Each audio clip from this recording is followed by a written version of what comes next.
In a world where overpopulation had reached critical levels, the government had to take drastic measures to ensure that the Earth's resources weren't depleted. Thus, they enforced a strict one-child policy, dictating that families could only have one child. Those who didn't abide by the rule were forced to give up their children to the state. The children were then sent to labor camps to support the growing population. People were forced to make hard decisions that no parent should have had to make, and the McCarthys were no different. Louise and Jack McCarthy had a son, David, who was 5 years old. They were happy and content with their family of 3. But when Louise fell pregnant with their second child, they knew that they were in deep trouble. The government's scrutiny was only increasing, and they knew that if they were caught, they would have to give up their second child. It was a heart-wrenching choice, but one that they knew they had to make.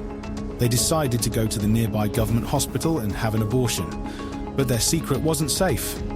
A few months later, they were caught by the government officials who were conducting a routine checkup in the area. Louise and Jack were taken into custody, and their home was searched. And there, hidden behind a false wall, was a baby girl, Charlotte. She was just a few weeks old. Louise and Jack knew what would happen to Charlotte if they gave her up. She would be sent to a labor camp, where she would live a life of hard labor and never be able to escape the system. They knew that they couldn't let that happen. They had to fight for their family, no matter what it took. They were terrified, but they knew that they had to act fast. They contacted the underground resistance, a group of people who were fighting against the oppression of the government.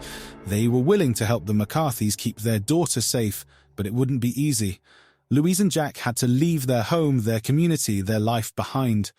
They were given new identities and were told to go to a remote location, far away from civilization. It wasn't the life they wanted, but at least their family would be together. They met with their resistance and they came up with a plan. They would smuggle the McCarthys and their daughter out of the country to a place where they could start a new life. It was a risky operation, but they were willing to take the chance. The day of the operation came quickly. The McCarthys were loaded onto a small boat, which took them to a larger ship that was waiting offshore. The journey was long and treacherous, but they made it through unscathed. They arrived in a country that was sympathetic to their cause, and they were granted asylum. They were given a place to stay, and the government even helped them find work. It wasn't perfect, but they were finally safe. Years went by, and the McCarthys never forgot their close call.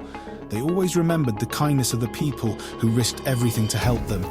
They knew that they were lucky to have escaped the oppressive regime, but they also knew that there were still millions of people who were living under the government's cruel system.